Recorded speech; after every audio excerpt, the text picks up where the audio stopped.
We've come together today to hear Curraheen, to thank God for the life of a great man, a great husband, a great dad and granddad, brother, uncle, cousin, colleague in academia, and friend.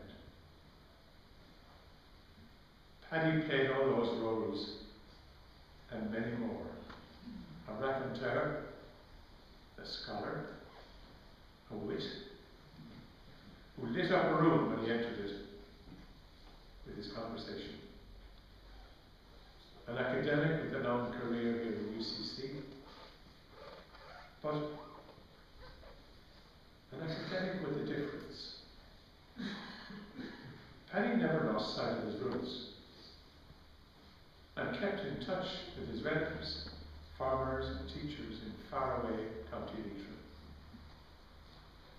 Even as a very young man, Paddy had opinions on every aspect of current affairs, community structures, social frameworks, and he was never shy about sharing them, as many of you know. On a personal note, my name is Dermod MacCarthy, and Paddy's mother and my mother were sisters, Mona and Vera Carey, making him and his siblings and I first cousins.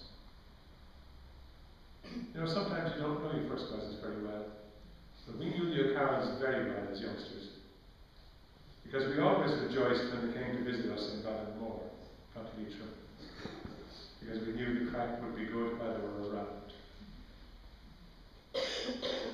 Paddy and his brother Frank were identical twins. Frank is out in Lima, Peru, and unable to be here. And Paddy and Frank were identical twins.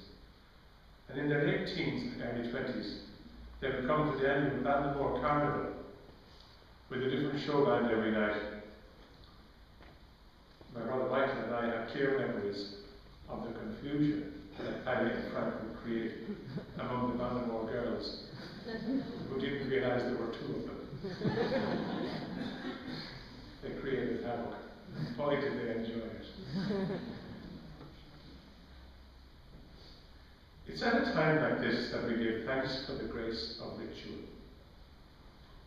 When faced with death, the ritual of a funeral ceremony and all that goes with it in our tradition provides us with a structure, an emotional scaffolding that helps us to get through the pain of loss, at least for these few days.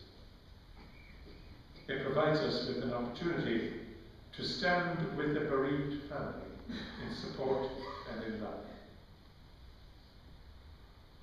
And although we say things like, "I'm sorry for your trouble," in fact, it is our just being there, as you are here, that best provides solace and solidarity to a grieving family.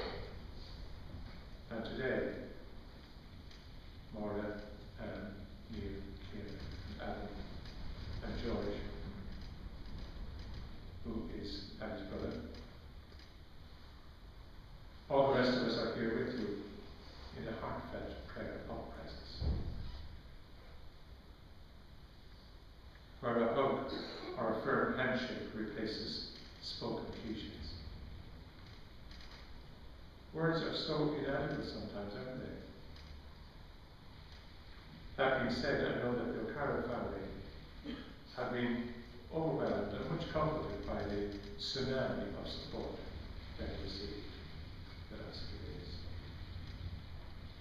Two of Paddy's brothers are Frank, as I mentioned, in Lima, Peru, and Gerard, who has health issues that prevent his being here today.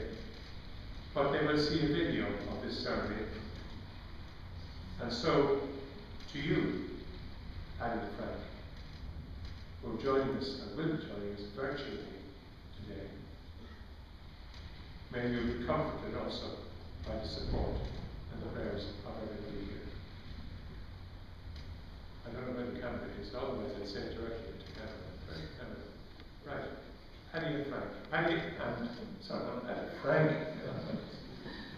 Frank and Gerard, you are with us. spirit and to the wonders of technology, we are delighted that you can share in the support and the prayers that we're saying for Paddy O'Carroll today. Just for a moment, I want to revisit the passage from St. John's Gospel that I read for you a few minutes ago and paraphrase the dialogue. Martha is clearly annoyed that Jesus missed her brother's funeral by 4 days, especially as he was a close friend. Some friend, she says, you should have been here. They're away. And Jesus says, your brother will rise again. And she replies, tell me something I don't know. Of course he'll rise again on the last day.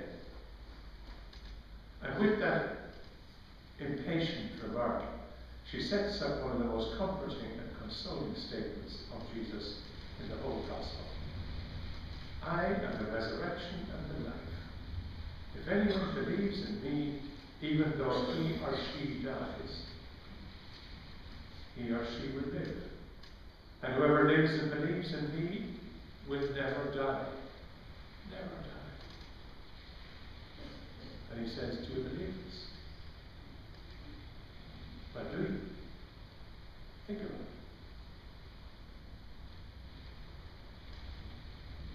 And Martha responds with an act of faith that echoes down the centuries and should be on each of our lips. Yes, Lord, I believe that you are the Christ, the Son of God, the one who was to come into the world. And so say all of us. So for Paddy, who was also a man of faith, the comment by Jesus, even though he dies, he will live, is fully borne out now in the reality of heaven.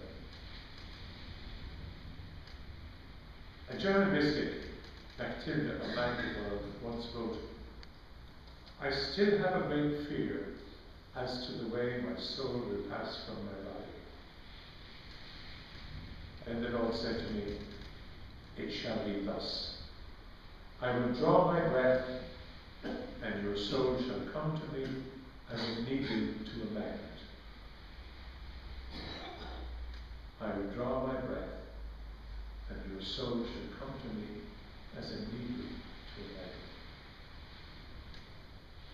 I'm sure Paddy's great soul has now indeed flown to God, like a needle to a magnet.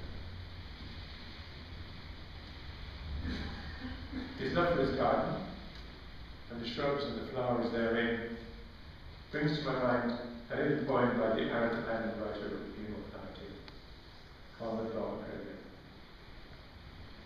The poet addresses the flowers on a cliff edge over the Atlantic and asks them why they're perched in such a wild place on this rocky cliff, surrounded by bird droppings and battered by wind and waves. But the flowers reply, it's coming in a stone, Thomas Friedrich, and Clone in the fire. Just a matter of years. We are enchanted by the music of the sea. It's our prayer today, dear, that after all the illness and suffering Paddy has endured in recent years, he can now say, it doesn't matter, my dears. I am enchanted by the happiness of heaven and the vision of God.